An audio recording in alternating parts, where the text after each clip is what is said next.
Boxing Deep Dive channel, and it is time for another talking point. And in this episode, I'm going to actually be joined by the Oracle of Boxing, is Mike Altamura, who'll be on here shortly, any tick of the clock, I'm assuming, and we'll bring him into the show here. But just wanted to welcome you again to the channel. As I said, this is the talking point, and in this episode, how do records of different eras compare? Now, it's been something that's been debated over and over and over the decades of whether it be back in the 20s, 30s, 40s. It's just something that's tied everyone together right through generations. So the way we're going to work it, Mike and I are gonna, well, we'll be open obviously to your suggestions. This is why we do it live. So if you have any comments, questions, whatever it might be, then make sure you put in there. Now, the reason I've brought Mike on is, as I said, he just knows every single thing there is to know about boxing, and if he doesn't know it, then it's not worth knowing. So he should be on here any tick of the clock. All right, so as I said, guys, we'll go through some different talking points as far as what we think as far as the fighters goes. You can see there, just in the graphic there, Sugar Ray Robinson, widely regarded as the greatest fighter of all time, but had a record, I've just got it here, 174 wins, 19 losses, and 6 draws. Then you've got Floyd Mayweather. Of course, we all know he is 50 or retired at 50-0. Terence Crawford is 40-0. Julio Cesar Chavez was 107, 6-2. I didn't put Roberto Duran in there, but I'll bring him up. So the reason I'm looking to my left there is because I'm going to be referencing that all night with anything that you guys bring up or whatever Mike brings up, just so we can reference here. I've got the webcam, so we'll be able to switch and so we can all see it. Now, that looks like it is Mike just coming in now, so we will get him in. Assign him a camera. And where is he? There he is. Hi, Mike. Welcome to the show. Hey, Lyndon. I was overcoming my usual technological issues this side. But all good, mate. Glad to be connected with you. All good. So you can hear me and see me okay? Yeah, absolutely. And just I'll say in advance, in terms of the theme that we're going to delve into, I've just brought up a few records in front of me as a reference point, just so that I don't inaccurately spurt out, miscalculated facts or anything like that when we're talking. Well, I know you don't normally need notes or anything like that. I do. I just said to everyone watching that I've got the webcam up, so I'll just show you what we're going to look at as we go, just as a bit of a reference point there. So I've got Chavez up there. Yeah. You can see Ray Robinson. So if any fighter that you bring up, or anyone out there that's watching wants to bring up, then we can just have a quick reference to it so that I can keep on track, because there's so many fighters out there. Because it's really interesting, isn't it, that I just said before, it's just been the decades-old debate of records versus resume versus legacy versus the quality of opposition versus today's fighters versus yesterday's fighters. It's a very difficult topic to discuss, but we'll see how we go tonight. Well, it's just like I said to you off air about a week ago, it's just actually, if you're looking at this era's fighters, it's impossible to actually compare their resume to the past. And I think that's even when you look at Hall of Fames and things of that nature. In this era, somebody that doesn't win a world championship will never be elected into a Hall of Fame, whereas anybody that competed through to the 70s, even look at say Ken Norton, technically never won a belt in the ring or anything of that nature. I know he was awarded the WBC title, right? But he's considered a Hall of Famer. But in this era, guys that don't win a bout wouldn't even be near that equation. So I think it just kind of reflects how different it was, maybe the volume of fighters there was, and the nature of what the business was. I think that we've lived, especially since the 90s, in a very different era where the perfection of a record is almost what is enhanced by the people assessing where someone historically lays, which is why there's so much fascination with Mayweather, and that unbeaten tag. But the fighters of the past were never unbeaten because they weren't earning, say, the same prize money, but they were staying active to actually build their craft, pay the bills, and to keep working towards whatever their goals were. Yeah, it's an interesting one, isn't it? Like you just talked about Mayweather, and I mean this conversation is going to be all over the place tonight. I'm going to be swinging from left to right and up and down, so I understand that. But just let's start on Mayweather because I deliberately didn't come in with any structure because I know, as I said, this is going to be all over the place. But let's start with Yeah, Floyd Mayweather. Now he's 50 or retired at 50-0. yeah. But he's probably the most maligned undefeated fighter of nearly all time, and he gets a lot of a bad rap. Now I've actually got a graphic I'm going to bring up in a minute.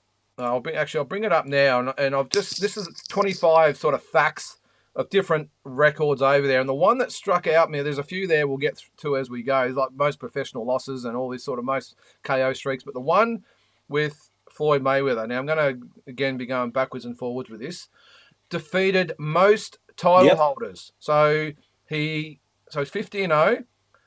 Most title holders in history at 23. So how do you rank? I mean, you've got to give him his credit, but how does that rank against some of these other guys that might have only fought 6 or 7? But I understand the weight, the belt situation. But 23 title holders in history, he's got to get some sort of credit, doesn't he? Oh, look, he's got to get some credit, but it's also a blown out of proportion stat. So I mean, I'll go to the start of his career and I'll do the numbers literally on guys that won world championships. So let's have a look. We're at Gennaro Hernandez won. Angel Manfredi never did. Carlos Rios never did. Juco never did. Herrera never did. Goyo Vargas, former world champion, that's 2. Corrales 3. Carlos Hernandez 4. Chavez 5. Castillo 6. Then we're at Corley 7. Arturo Gatti 8. Yeah. Mitchell 9. Judah 10. Baldomir 11. De La Hoya 12. Haddon 13. Marquez 14. 15, 16, 17, 18, 19, 20, let's have a look, 21, 22. 22. So there's Yeah. their numbers off by 1. Yeah. But Yeah. that's 22. But when you realistically look at that resume, what you've got to look at in context is so let's go back to the 1-bout era or even a 2-bout era. We're at 22. So let's work the stat back from day 1. Mm-hmm. In a 2-bout era, or in a 1-bout era, Gennaro Hernandez doesn't win a title. Yep. Think that if you look at realistically, he did beat Azuma Nelson, and he beat a lot of very credible fighters in the Orient. But the previous time that he fought an elite operator, he got stopped by De La Hoya. And then the second time he fought another elite in Mayweather, he was beaten. But I'll give it in a 2-bout era, Hernandez you can consider a world champion. Mm-hmm. So that's 1. Then you go Goyo Vargas, 2-bout era, I'd say no. Mm-hmm. Corrales, I'd say yes, because at one time he was the best lightweight in the world. So that's 2. Carlos Hernandez, no. Jesus Chavez, no. Castillo, yes. So that's 3. Corley, no, he was a WBO belt holder and always the weakest at 140. Gatti, credible. So I'd say credible at 130. Credible at 130. Probably no, but let's say half. Let's say half. So 3.5. Shambo Mitchell, no. Zab Judah, yeah. So it's 4.5. Baldomir, no. Baldomir wouldn't even get a shot in the 40s or 50s. De La Hoya, yeah. Hadn't beat the man who was Zeus. An interesting one. Yeah. Yeah, 6.5. Marquez, yes. Mosley, yes. So that's 8.5. Ortiz, no. No. Cotto, I'd say at 140 he was there as the best, probably. Right. And later on the defining champion up in weight at 60, right? Even though Golovkin was there, but he still beat the man in Martinez. So it's 9.5. Guerrero, no. Canelo, yes, 10.5. Maidana, no. Pacquiao, yes, 11.5. Berto, no. And let's just take out of it. Yes. So you go kind of look at that and you say, all right, 11.5 world champion. That's a great resume. That's minimum top 15 of all time, I'd say. Yeah. And I think it's well earned. Whether people feel it's part of it was manufactured or not, it's well earned, that resume.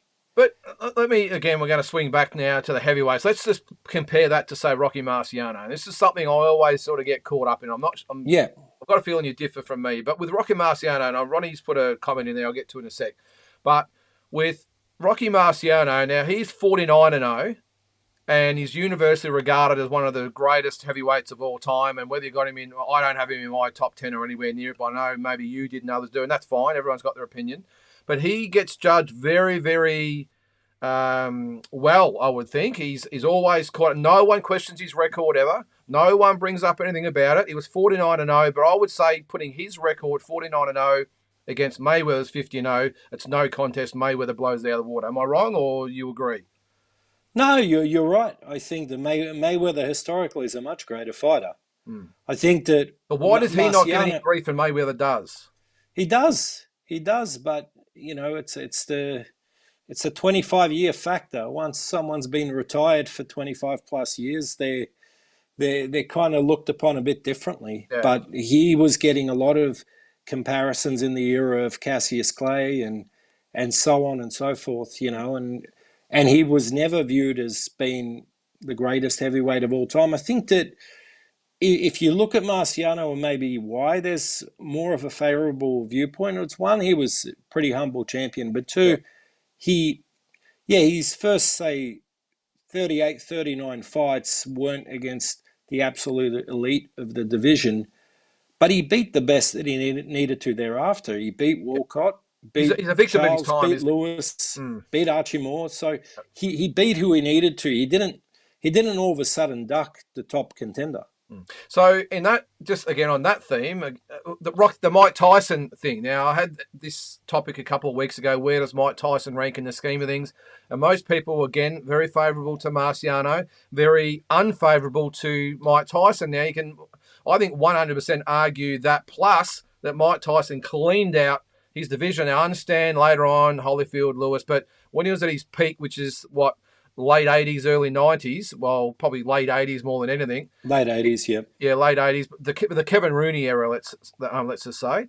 Now, he got a lot of vitriol, I suppose, at him, and he's overrated and this and that. But I tried to go through it with him. He looked through his record, absolutely cleaned out every single person of his time, except for maybe Tim Witherspoon, and it wasn't his fault that Bone Crusher Smith knocked Witherspoon out in the fight before they were supposed to fight. So it just frustrates me that I think that what it comes down to is, again, like you said, it's the time factor that comes into it, and Rocky's probably gotten better over the years, but it's always frustrated me a little bit in the Rocky versus Tyson scenario that Marciano 49-0, and yes, he beat those who were there, but Archie Moore, Ezard Charles, Juicy Joe Walcott, Lewis, none of them were anywhere near their prime, whereas with Mike Tyson, whether the competition was there or not, cleaned out everyone and fought regularly, unlike any other fighter of that era.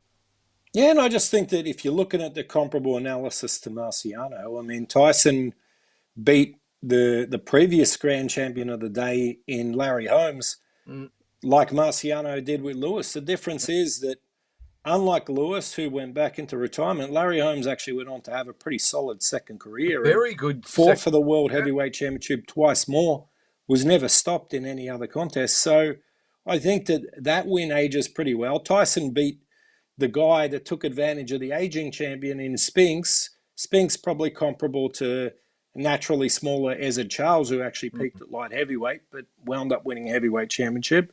So I think that, like, if you look at Tyson's resume like that, I think that what it's lacking is, say, if you look at it compared to Marciano, Marciano has Walcott, Charles. Really, if you look at it, he's got Walcott, Charles, Lewis, Archie Moore. Tyson has Holmes. He has Spinks. And then the next name, you've got other very solid champions in that time, from Berbick to Smith to Tucker. I thought Tucker was always underrated. Underrated fighter, yeah, he is, Tucker. Tucker really only stacked up losses at the end, but through to post-prime, he'd only ever lost to Tyson and Lennox Lewis. But the other one... And it beat him Buster Douglas. Well, Pinklon Thomas had only lost to Witherspoon. He was the next Larry Holmes. He knocked him out. I mean, you could throw Shit, you could even throw Tony Tubbs in there. I know he was always well overweight, but he former champion. Terrell Biggs, Olympic gold medalist. Carl Williams, who was a really, really good fighter back in the day. And even Trevor Berbick, when he beat him as a, 20-year-old. Berbick was the ultimate spoiler. So, I don't know. I've just always... No one else stopped Berbick either. No, they didn't. That's the way he did it. Yeah. And this is the thing. Sorry, mate. I was just going to say, the thing is with most fans is they look at his career as a whole, and you know better than anyone, after Kevin Rooney left, he was never the same fighter. And we can argue whether the Lewis fight would have been the same, whether the Holyfield fight would have been the same. I think the Holyfield fight would have been very similar, to be honest, but we don't know. But I just think up until that point, he was just an absolute wrecking ball, not just getting by these guys. It was just 1 round, 2 rounds, 3 rounds, one after the other. And I just think he gets a bit of a bad rap, Mike Tyson. I keep thinking of who was it? Lennox Lewis and Holyfield and especially those later guys. I just think he gets a bad rap. But anyway. Yeah, but they were all post-prime. Like the Lennox Lewis fight was at near the absolute end of his career. Mm. You can see there, Ronnie says, don't think you can compare eras and only have to look at the heavyweights. Most of Marciano's era were overblown light heavyweights. Ryan, I think you were ringside at Marciano and Joe Lewis back in the day, weren't you? You'll love that comment. Be interested to see how many world champions Mayweather beat in the prime a la Shane Mosley. Well, I think the argument's there, Mike, with Floyd Mayweather, that always being the A side, he always decided when he fought them and where he fought them and everything else. And I understand that. But yeah, Ali and all that sort of do the same? Yeah, he picked and choose, But I will say, and this is... So I want to bring up... We'll shift a little bit. Bring up Robinson's record. Okay, yeah. So I'm just gonna get it all stacked here. Yeah. Keep in mind that Robinson did not fight for the World Championship to, when was it? 1946, I believe. 46. Jeez, I'll go back. Which is outrageous. When you really think about it. Oh, he's got 2 ages. That's how many fights he had. But Robinson was 27-0 after 2 years active. It's just amazing, isn't it? And keep in mind... Sorry, I was just going to say, Mike Tyson had 28 fights in his first 2 years as well. Yeah, true, but this is where I'm going to give you the difference. So Robinson went 24 and zip in his second year as a pro. Yeah. He beat Oliver White. I want you to remember these names. Oliver White, Bobby McIntyre. Over 6 rounds, Bobby McIntyre. White over 4 rounds. Then we go a little bit further. Jimmy Teague, twice he beat. Joe Norley stopped, which was rare. Not a lot of people got Joe Norley out of there. Then we go Mike Evans, Peter Lallo. So that's through to, and then Sammy Angot. Sammy Angot was world lightweight champion. Sort of lost here. What year are we up to? We're 1941. We're only looking at his 41. second year. I see you beat Henry Armstrong there too. I know you're going to get to that. That's great. That's a little later. Right? Yeah. So 41 also beat Maxi Shapiro. Yep. Fritzy Zivic twice. Good fighter. Well, actually, one was in 42, start of 42. But so let's just, and Marty Servo. So we'll just stop it there in 41. Yep. In 1941 alone, there's 1, 2, 3, 4, 5, 6, 7, 8. 8 guys that at one stage or another in their career were ranked in the top 10 in the world by the Ring magazine. One that was ranked top 10 in the world and fought for a world title in Peter Lallo. And 2 guys in Sammy Angot and Fritzy Zivic who were world champions. Yeah. So, and that's at 27-0. Keep in mind, he doesn't win a world championship till 4.5 years later. And really, that's the reign that everybody remembers. And then, didn't you? Yeah, final numbers 174, 19, and 6. But just on that second year, where is there a comparable figure in this day and age that within the first 3-4 years of their career building to a world championship, they have that depth of challenges? It just doesn't exist anymore. So it's very difficult to actually stack up the greatness of fighters from one era to another. So I was just going to say that. So really, in a nutshell, and just looking at all that, you could probably say that, and I've always thought this anyway, records really just on paper as a number just mean nothing. They're nothing. It's Yeah. about the depth of the record, the top, well, look at the fighters just pointing out there. I'd never heard of half of them, and you're pointing them out. They're all former world champions, or we're all future world champions. Um, so I think that's the way I sort of look at it, is that, yeah, numbers mean nothing. It's how, and this is probably why I've never probably taken as much credence on Marciano's record, because I don't think the depth is there. When you look at someone like Yeah. Sugar Ray Robinson, what did you say he lost? He was 174, 19 losses and 6 draws, but is widely regarded as the greatest of all time. Yeah, but also, like you look at you look at Robinson's record, and most those losses come post 40 years of age at the absolute end of his career, and even still, you look at like his last fight. His last loss was to Joey Archer, who's another one that we could take a look at. But Joey Archer lost twice, very tight, to Emil Griffith for the world title. So even at the absolute tail end of his career, that's who Robinson was still able to be competitive with when he was completely shot born. You can see there, Randy Turpin, obviously, that no disgrace in obviously losing to Randy Turpin, but then then the wheels started to fall off there. So Joey Maxim, Ralph Jones, got a few wins up there, but Gene Foreman, there's no disgrace in that. Carmen Basilio, of course, no disgrace in that. So he's losing to good fighters. Paul Pender, what was his sort of place in history? Pender was a little bit of a dull champion, but Lost a to him very, very twice. skilled middleweight. Very, very skilled middleweight. Good speed, good talent, very good defensive fighter. So Gene Fulmer again there. So Denny Moyer. Then the losses started to come. So Phil Moyer, Terry Yeah. Downs. But this is 62. And you 19. got to look at the last fights in 65, and he's still competitive against someone like Archer, who Archer in this era wins a world championship without question. Like in a 4-bout era, Archer's a world champion probably for 2 or 3 years of his career. Yeah, it's just amazing. You got to look at how weak the middleweight division is now too. Like we're looking at eras where we didn't have bridging weight classes. It was only junior middleweight only really come in. What was it, the early 60s, and it wasn't really a popular world championship. It was more like a secondary bout. There was no 168. There's no cruiserweight up from light heavyweight back then. So really, you've got anything from in between welterweight to light heavy is all compacted into middleweight. Well, I'm just looking at just on that as well. The other man, I'll bring him up here, who's probably got to put in the Robinson category, is obviously Henry Armstrong. So 149, 21, and 10, and obviously held 3 like legitimate world titles at a time. So what was it? Was it featherweight, lightweight, welterweight? Correct. Yeah. At the same time.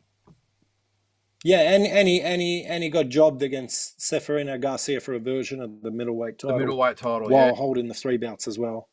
So I'll bring up another one here. I mean, here is Roberto Duran. Now, he's probably the other one. Now, this is another guy who's probably regarded, I'll just take a stab, in the top sort of 5 or 6 of most people's pound for ball, at least top 10 of everyone's pound for pound list. And look, 103 wins, 16 losses. So isn't it interesting that probably gets back to what I was saying about it's the depth of your resume rather than just the wins, because these best, regarded as the best fighters of all time, all have multiple losses. Duran there, Robinson, and Armstrong, just to name 3. And I'm sure you can name another probably 10 or 20 off the bat.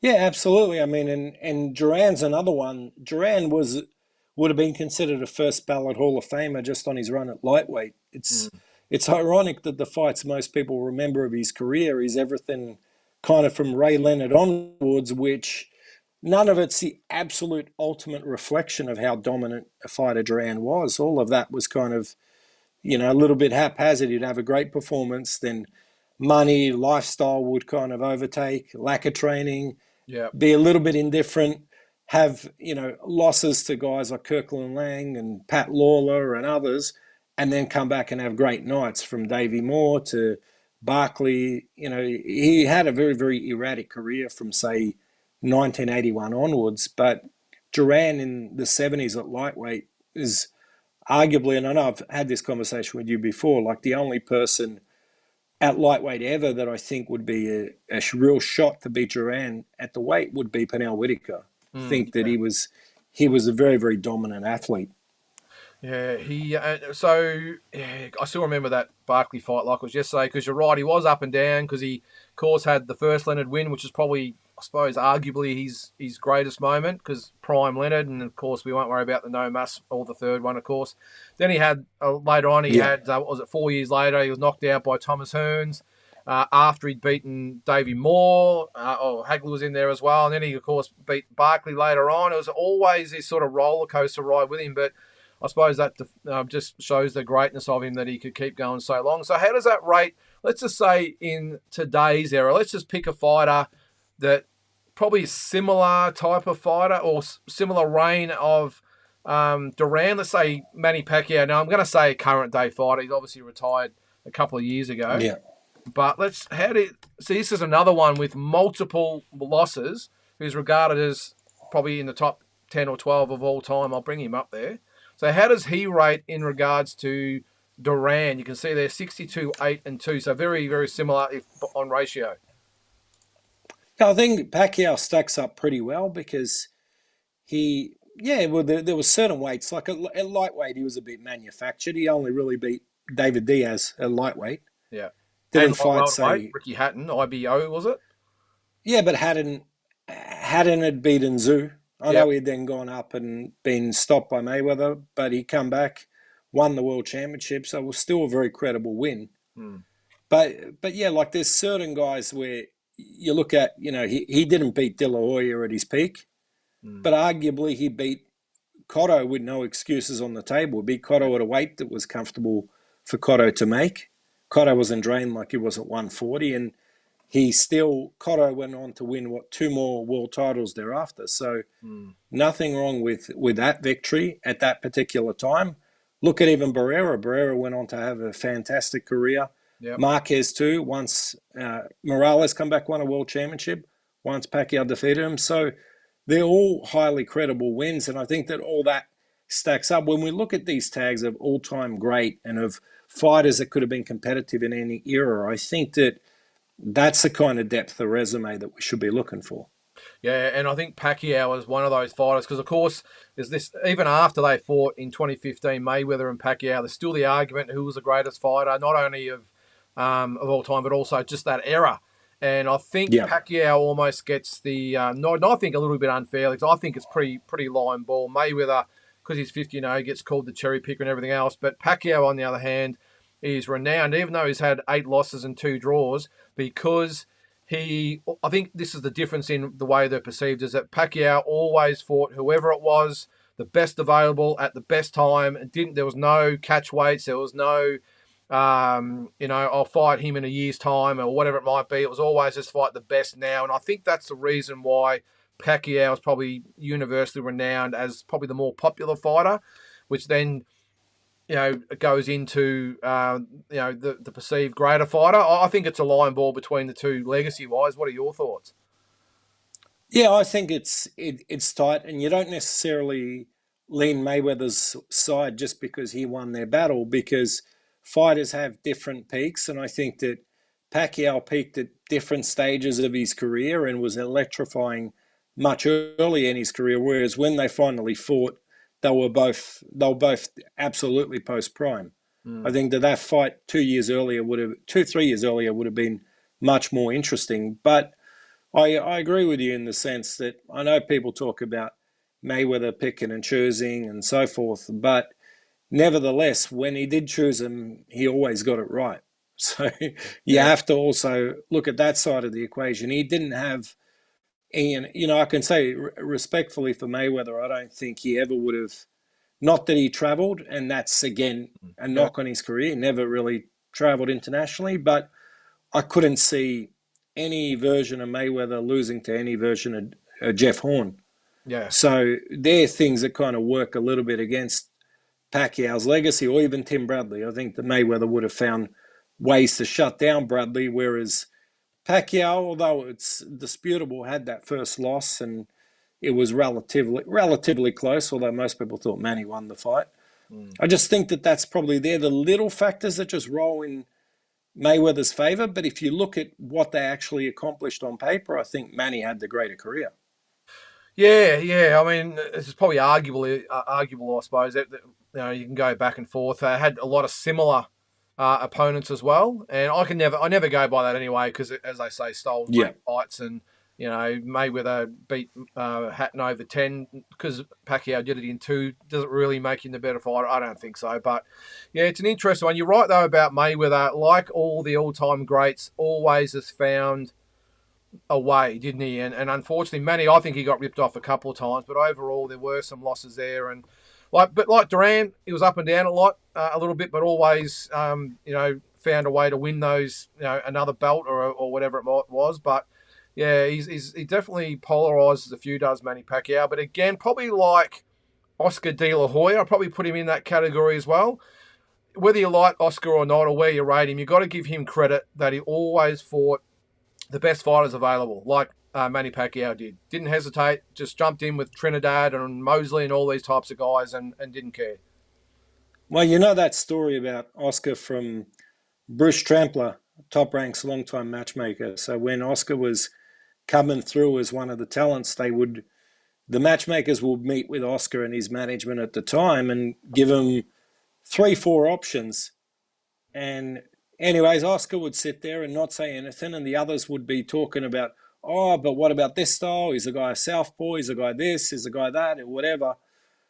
And then they'd say to Oscar, okay, so who do you want to fight? So say it might have been the world number 1, the world number 3, former world champion, a guy unrated coming up in weight, whatever it may be.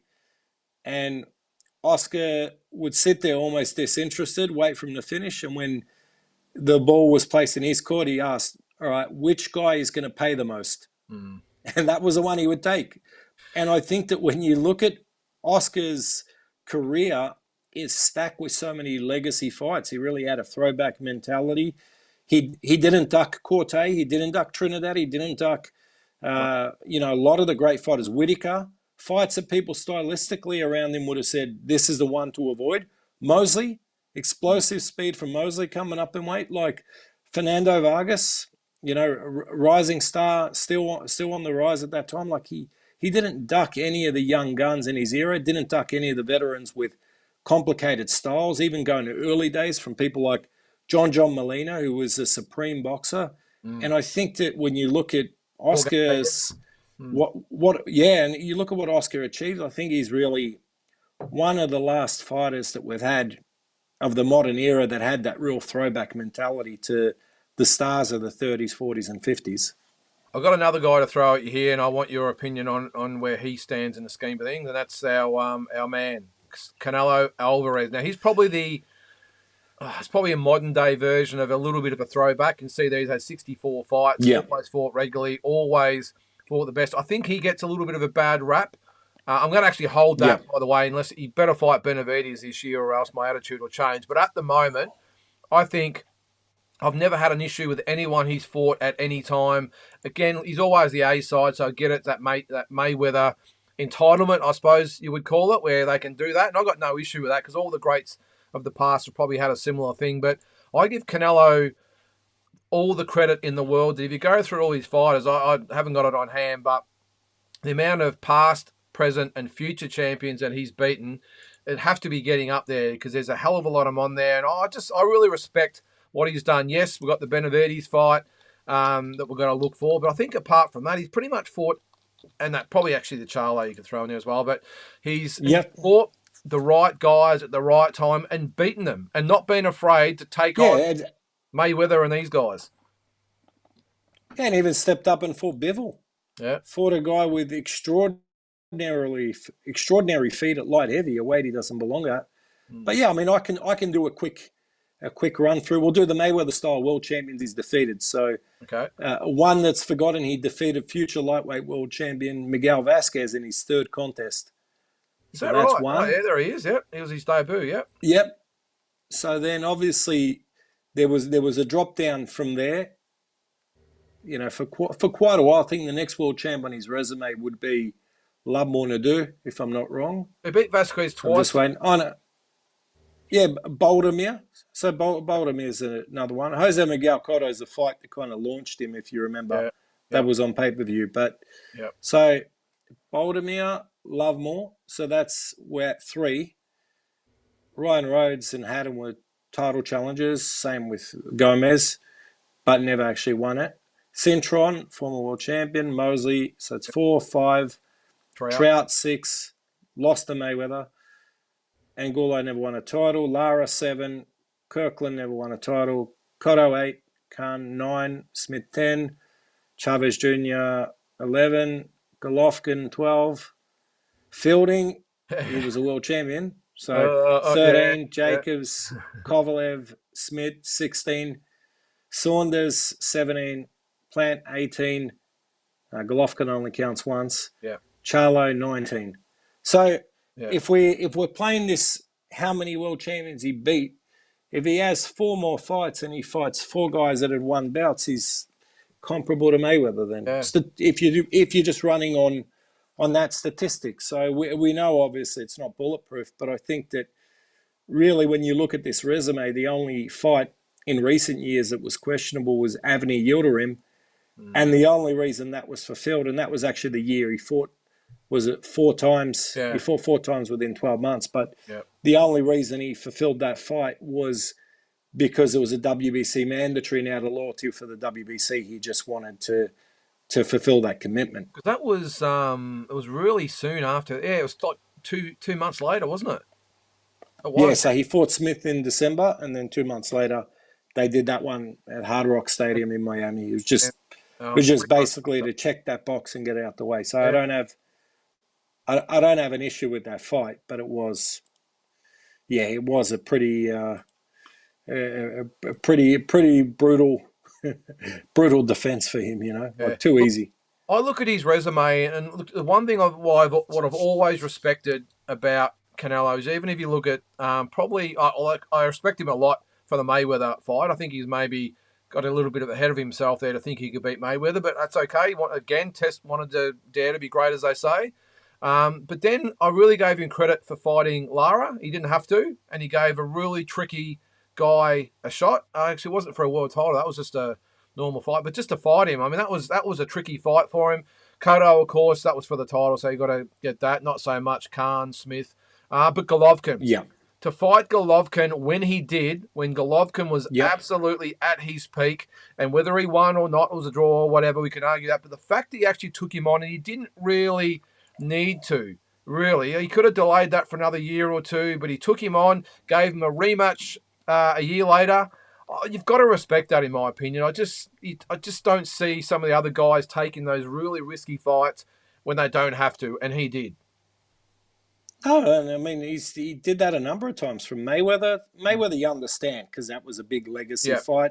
Nothing to lose, in a sense. But to fight Golovkin at that stage and then to run it back twice in the end. The third one, obviously, is, Golovkin's way post-prime. But even Bivol, to me, to go and fight Bivol at 75, knowing the challenge and knowing that you'd have to try and march and walk somebody down like that, I think... you have to give him immense credit, and I would love to see the Benavidez fight, but I think that he's earned enough leeway to kind of cherry pick a few fights in the coming years. He's a Hall of Famer. I think he's earned, apart from the Benavidez fight, he's pretty much fought every single person of his era. One guy that again probably gets more. This is probably the opposite of all the other guys that seem to the records get better as they get up as the years go by. This guy's probably the opposite. Now, back in the day, this bloke, Julio Cesar Chavez, was known as the ultimate beast of the time. But as the years have gone on, it's like he went 87-0, but half of them were cab drivers and this and that. His actually legacy seems to, in my opinion, diminished over the years rather than enhanced, unlike some of the other guys that are on there. Well, a lot of those fights were for activity, so that's how he built the numbers. But the classic non-title king this guy was. He had so many non-title fights, didn't he? Yeah, I remember guys like Yogi Buchanan and fighters like that just kind of popping up in non-title fights. That Yeah. it was always interesting. Marty Jakubowski, good friend of mine, fought Chavez twice. Once during Chavez's reign around 1991 or 92, and then once at the end of Chavez's career. But yeah, he did that to stay active. But I think that there's enough depth in the wins. Mm. If you look at the guys that he beat and the respective times that he defeated them, and he's another one. Like he didn't need to step up and fight Whitaker when he did. I know they didn't run it back, but he didn't need to take that fight when they did. He didn't have to. He didn't have to go and defend against somebody like Frankie Randall. Like if you actually look at the guys that he took on at certain times, he didn't really duck any challenges. No, and that's again why I've got so much respect for him. But even back in the day, I mean, actually, I thought he beat Roger Mayweather for the title, but it was Martinez. I thought it was Mayweather. He defended against Mayweather, but you see, he beat Yeah, Juan Laporte, who was another great champion. Rocky Lockridge was another great champion. Edwin yeah, Rosario, I still think is one of my favourite all-time fights ever. The way he just dismantled Edwin Rosario. They're the wins for me that just put him up on a pedestal. And you're right, didn't need to really fight Whitaker or even Taylor when he did. He just did because that's what he was supposed to do. And that's another one I take a bit of offence to when people get stuck into it. I understand his record might be slightly inflated, but overall, you've got to give him his due. yeah. And we can do. I'll go quickly and do the Yep. Mayweather number as well. If you think, Oh, yeah. Where we we'll start. see. This will be interesting because it actually the peak of his career was in an era where there wasn't really no WBO recognition or anything of that nature, so it minimalizes the champions. But Yeah. you look at it, so So there you was no go IBF from he was there until 85. So in 84, yeah, and even someone like he beat Chuchu Castillo, Ruben Chuchu Castillo. This day and age, Chuchu Castillo guaranteed wins a world championship, but he didn't back then. But you look at all right, so that you got Mayweather 1, Lockridge 2, Laporte 3, Rosario, which again, that's, peak Chavez in 87. That's 4 world champions.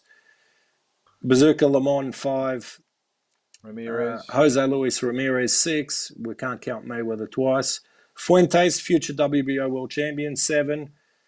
Cortez win the Maldrick WBA? Taylor. Oh, Which one? I thought Alberto Cortez might have won that. Oh, no, I'm thinking of the Argentinian No, at 140. Yep. no. Cortez had 2 step ups after this. Yep. His next loss was to Spike Chaney, if you remember, on the Yeah, I remember. Fennec Nelson undercard. Nelson card. Yep. So yeah, Oh, Taylor 8. you got to feel for poor old Daryl Hiles back in the day. He cost us first. Yeah, exactly. Anyway, got well paid for it anyway. Lonnie Smith, former 140 Yeah. world champion. He was a so good that's fighter, 9. Lonnie Smith. I remember he beat who was Billy Costello. I remember he knocked out. Billy Costello in Yep. Costello's hometown. Yep. Yep. Camacho 10. Macho, yeah. Haugen 11. Terence Harley could have been a world champion in any other era, but no. Whitaker. Randall 12. Tony Lopez 13. Parisi 14. And Gamache 15. Let's have a look. Miguel Angel Gonzalez, he drew it, so that don't count. Yeah. Buck Smith, no. We're at 15. Yeah, we're at 15 world champions and a lot of that he beat and a lot of guys that were solid number 1 contenders that he put out of the ball game. Yeah. Yeah. So you're right. I guess when you talk about the resume, say, doesn't stack up as well as a Mayweather or guys like that when you look at it historically, and it hasn't aged as well. I guess when you look at it from that perspective, you're correct. Yeah. Now, Tommy B, you're going to make Mike blush here. Just the brilliant boxing history knowledge of Mike, which I could listen to all night. That's why he's on the show, Tommy. He knows his stuff. The Oracle, Mike Altamura. Just ask him anything. I've got one I want you to bring up. Yeah? Who you got? Luis Federico. I'm bringing it up too because Lewis, or how do you spell it? Yeah, Luis, Luis. Yep. Federico, Federico. ICO. There might be a few of these on Thompson. there. Lewis Federico. Federico Thompson. Oh, Thompson. Okay. This is the craziest resume you could ever look at, and this is why I keep saying you can't compare eras. Yeah. Hang on, You, I'll bring him up. it's just absolutely impossible to compare eras. Uh, You got it up 150, 14 and 15, 15 draws. 150 wins, 72 knockouts, and look, 14 losses, only stopped twice. Panamanian based out of Argentina. Did he fight out of there ever? Doesn't look like it. 179 fights. Had his And go look at the resume. 1960, 10th of the 12th, 1960, he lost a tight decision to Benny Kid Paret for the world welterweight title, and that is the only ever world title opportunity he secured. Holy shit! After how many fights? 179 fights. Holy shit! 16-year career, and you go look at the resume leading into it. So even just like I'll just flick through some of the fights here, and I'm only referencing to it because I don't want to just go off of the top of my head and get anything wrong.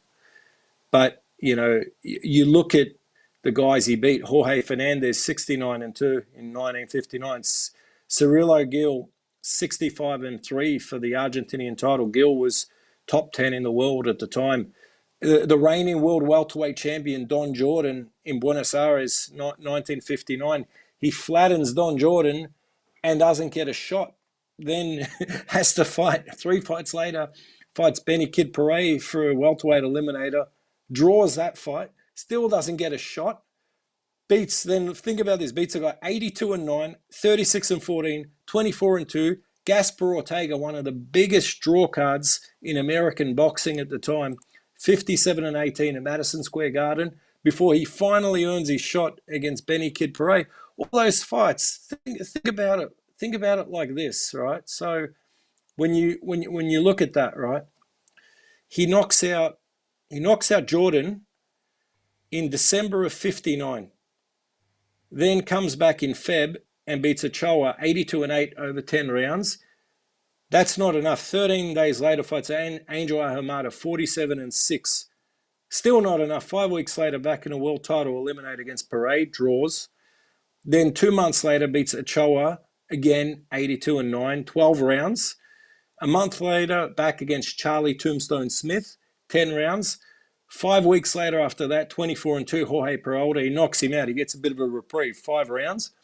2.5 months later, comes back and beats Gaspar Ortega. Like I said, one of the biggest draw cards in American boxing. And then ends the year. No wonder he lost on points to Paret. He would have been exhausted after this schedule. Loses to Paret 5.5 weeks later for the world title. And that is the only ever world title shot of his career. So how do you go and compare this to somebody in this day and age who goes and builds 12 wins and wins 2 regional bouts and gets called for a world title shot? Yeah, you're right. And so that's probably why, as I said earlier, I don't go by, like when people say, oh, well, Marciano's 49-0, Mayweather's 50-0, and this guy's this one and that. I never take it into consideration because that there is a perfect example of why you can't just go just by numbers. You've got to go by. But like when you look at that, right? Just on the fights are reeled off there. Yep. You have people that argue with you that somebody like, say, Robert Guerrero being a multi-weight world champion in this era, or Adrian Bronner, that they should be candidates for a Hall of Fame. How do you compare their careers comparatively to somebody like this, who in an era where there was maybe light welterweight, super, junior middle, and 4 world championship bouts, maybe this guy would have been a 3-weight world champion. I think it's I think at the elite level, the absolute elite, where it's pound for pound less, I think you can look at guys like Terence Crawford. I think you can look at Naoya Inoue and say in any era they would have been capable of winning world championships in multiple weight classes. So how do you view those guys? Sorry, keep going, mate. Sorry, didn't want to interrupt. Yeah, well, I think that you can only view them off of what they defeat in front of them. I think that with have the resumes got any depth? I think Crawford's has probably a little bit more than Inoue's. It depends. I mean, in a way, he's beaten. Just look at bantamweight, Hmm. for example. Two of the bantamweight world champions, Yeah, uh, technically in a way retreads in yeah. Rodriguez and Jason Maloney. If he was still at the weight, they're not winning him. The other champion's his brother. Hmm. His brother definitely ain't winning a bout if he's still there. So what you have to look at is what happens once the dust settles. Whereas with Crawford, Crawford's got the Spence victory, which is significant, Hmm. but to unify at 140, you had to beat Julius Indongo. I don't think anyone compares Julius Indongo, even with the fighters that say Kostya Tszyu defeated, en route to unifying. If you look at Indongo, do you take Indongo or do you take Diabelli's Hurtado, then Miguel Angel Gonzalez, and then who was the one that came after that? It was Hurtado, Gonzalez, Oh, sorry. Shamba Mitchell, Zab Judah. Yep, yep, yep. So, Yep. so you look at kind of that, I and you think think, all right, Kosher's had much greater reign at that weight. Totality of their records, I think, are similar, but I actually reckon Inoue's resume is a bit stronger than Crawford's historically. is that right? Yeah. Oh, yeah. I suppose you're right there. I'm just going to bring Terence up because his real legacy fight. I know you've got the Porters and Khans and Brooks and these type of guys, but his really only sort of legacy fight is Hang on, it's one. Ah, that's why is Spence, isn't it? Yeah, look, when he beat Gamboa, you got to put that in context. A lot of people thought Gamboa was going to sizzle him in that fight. Hmm. Yeah. Gamboa's kind of just gone on to be a name opponent since, but sometimes that's the damage guys take when they take a beating in a fight on the way up. Once they get that O burst, they just kind of don't come back the same way. Hmm. But I think that win should be respected historically. But a lot of the other guys, like Ricky Burns, was a solid champion, but is he a world champion in a one bout era? Absolutely not.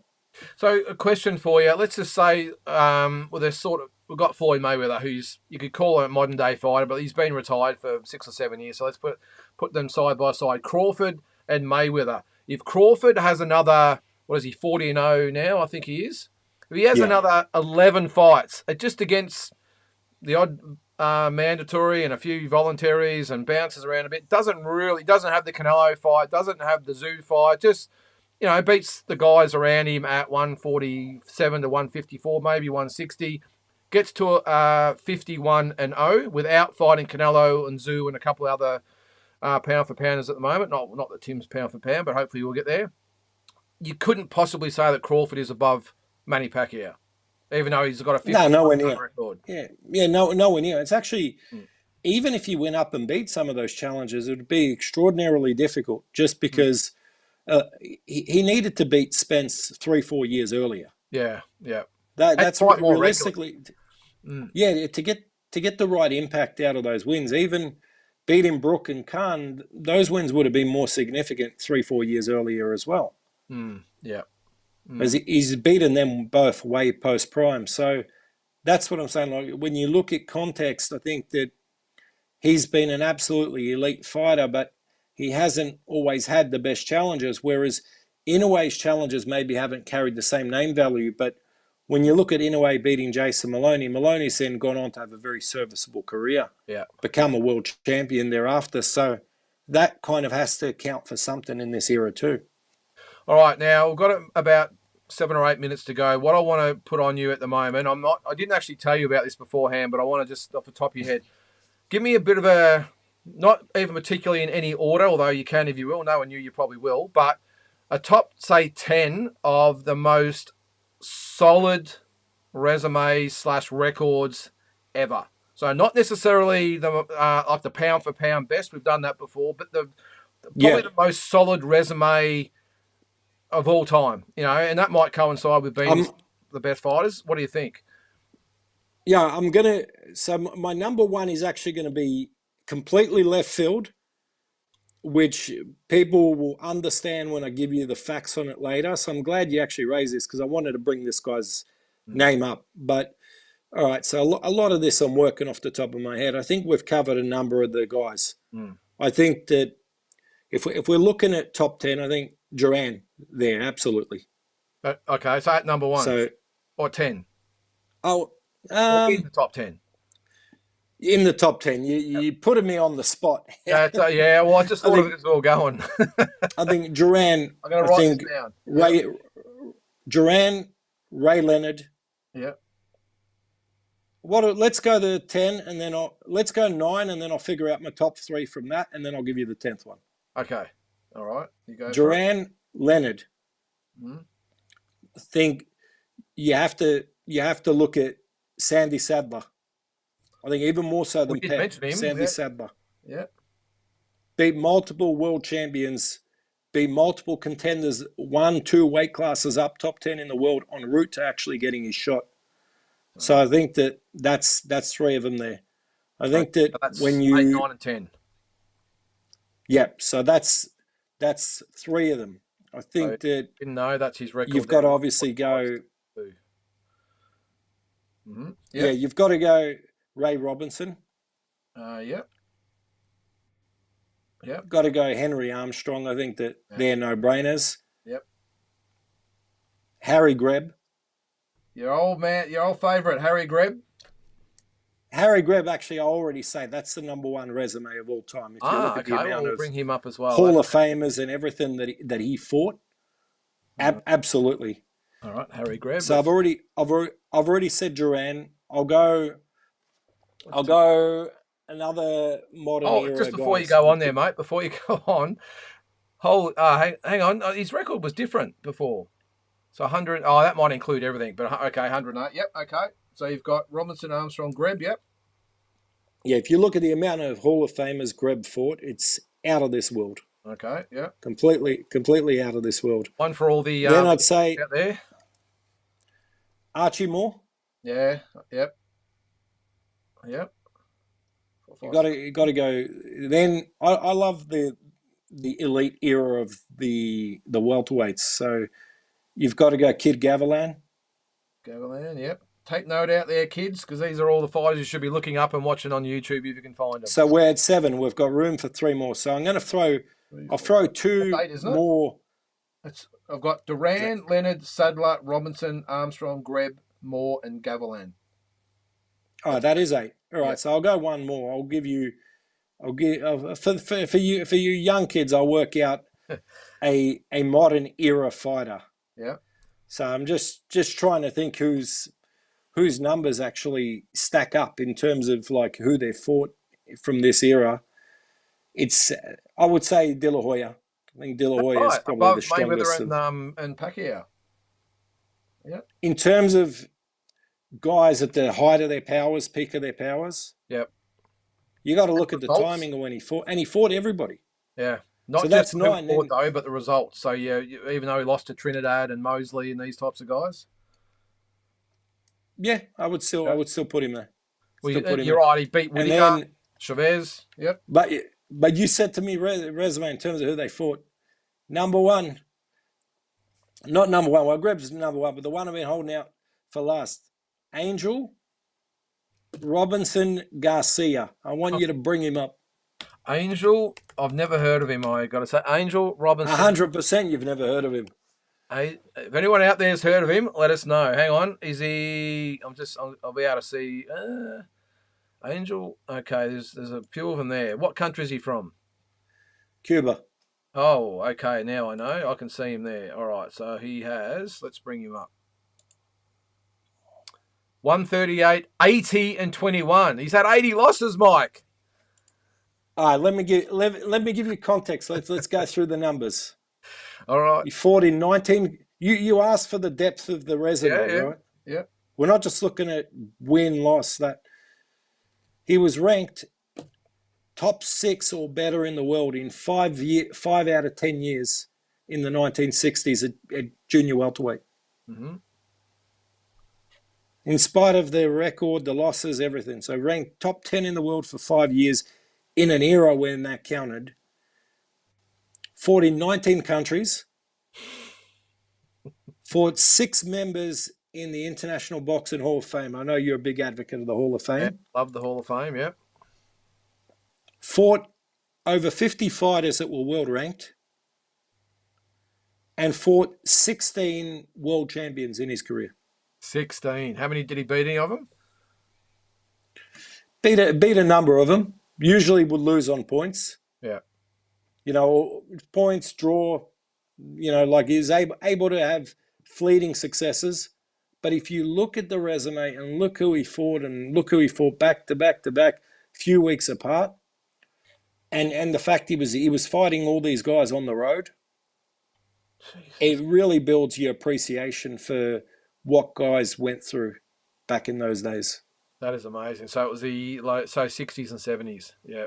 And he got stopped once later in his career. The other two must have been at the start of his career, I'd say, because he got stopped 3 times. Yeah, when he was still learning his trade. But like you look at guys that he fought. Like he fought from Ken Buchanan to Saul Manby to Jose Napoles, like all these great fighters from 135 all the way up to 154, and fought the absolute best and toughest guys of the era, and was able to hold his own and make him look silly.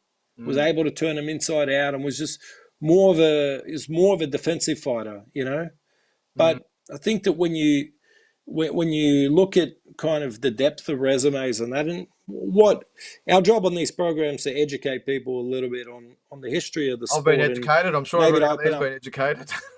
And maybe to open up some different vantage points. So there's no point me saying, yeah, Mayweather, Pacquiao, this guy. I just look at like the depth of the resume of who people fought without picking and choosing. And I know that, look, Leonard kind of, did he hold out for the right time to fight Hagler? Yeah. Yeah. But he definitely didn't hold out for the right time to fight Duran. Second time. Second time, because he got him within, 4 or 5 months? He got him back in there when he was when he hadn't been trained. Well, Duran the first time, no. Yeah. Ayub Kalule, he didn't pick and choose when he fought at Kalule or Wilfred Benitez or any. There's enough on the resume that you have to give the man his credit. This is why we're discussing it. All right, so quickly, I've got one more before we go. We've got Durant, Roberto Duran, Sugar Ray Leonard, Sandy Sadler, Sugar Ray Robinson, Henry Armstrong, Archie Moore, Kid Gavilan, Oscar De La Hoya, Angel Robinson Garcia, and then Harry Greb as number 1. So another one. All right, so that's probably the most juicy resumes, I suppose you could probably call it. Who has the most impressive resume of all time? Wins, yeah, you can't go past Robinson. Losses versus quality of opposition. Just who do you think? You can't go past Robinson. All right, so gut feel. You can't go past Robinson. Yep. Sorry. Yeah, on paper, Greb has the best resume ever. Okay. In terms of the level of guys he fought, and when he fought them, and over a bunch of weights, anywhere from middleweight to welterweight to light heavy to heavyweight, he fought everybody. But in terms of timing, historical significance, the level of the victories, you can't go past Robinson. The more gut Robinson, absolutely. Because you could really get your calculator out and get your records against it. I think this is more of a gut feel scenario. And for Robinson, you can hear about the St. Valentine's Day massacre against LaMotta and go back and watch the fight. You can hear about the shot that flattened Fulmer and go back and watch it. So you can hear about the vengeance with Turpin and go back and watch it. So I think that because you have the footage to go with the result and all the historical talk, you can put it in context as well. All right, so maybe they'll go for maybe a top 5 gut feel, most impressive resume. So you got Robinson at number 1. Yeah.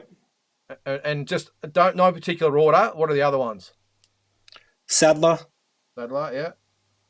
There's an argument for Sadler as one of the best featherweights ever. Yep. If you actually look at who he beat and the timing of when he beat him. Think you can't go past Armstrong. Armstrong's right there. Yep.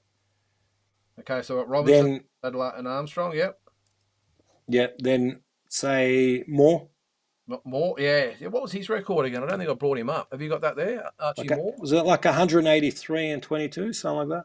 That is just nuts to think that I used to fight that much. Where is he? There he is. The old mongoose. I'll bring him up quickly.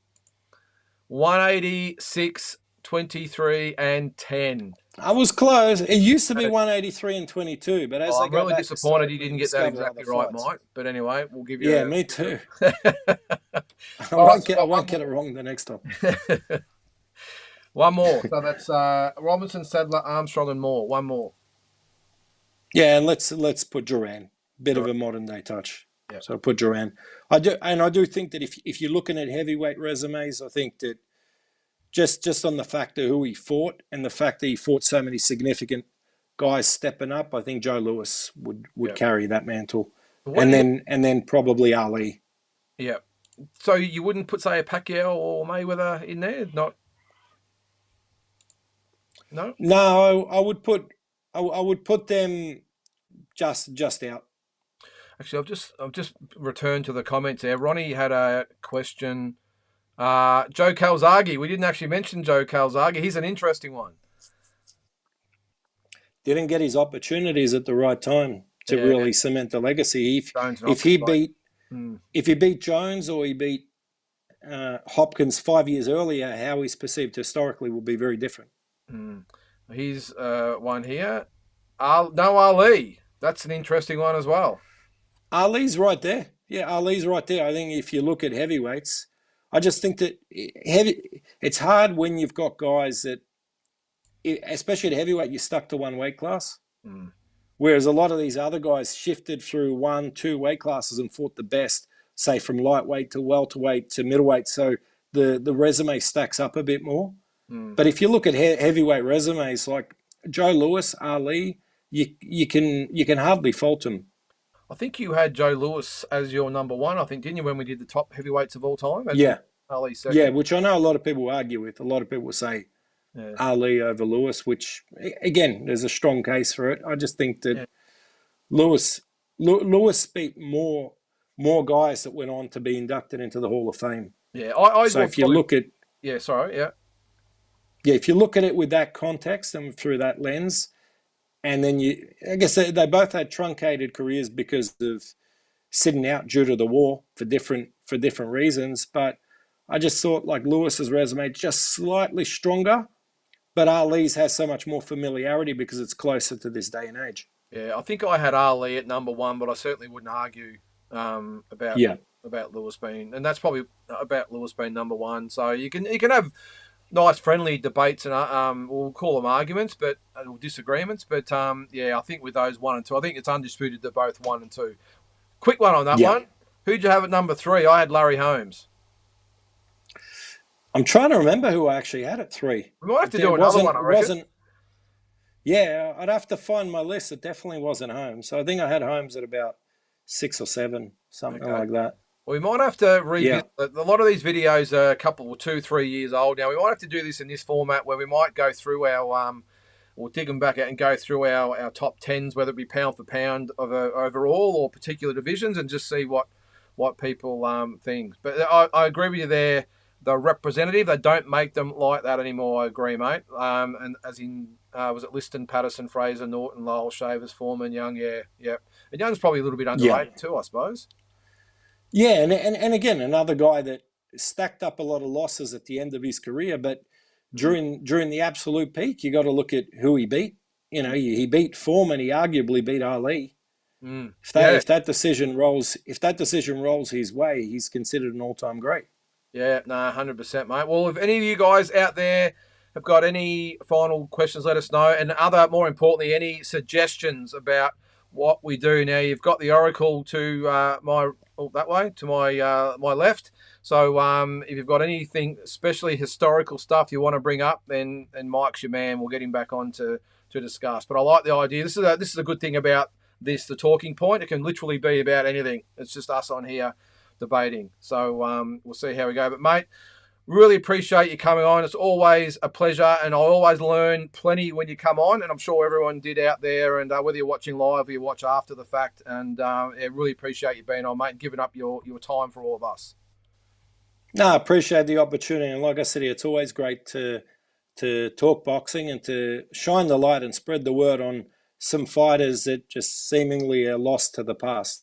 Yeah, and we need more of that, mate, because these days they all sort of go back to probably as far back as Mayweather. Some of these people, and they just need to be educated a little bit. So, and I love it. I really like going back, even though I knew the names of a lot of the guys, didn't really know in depth, like you've just said about some of their records. It's really informative, mate. So we'll have to do something like this again. But mate, really appreciate it, and we'll catch you next time. Yeah, thank you, Lyndon. See you, mate.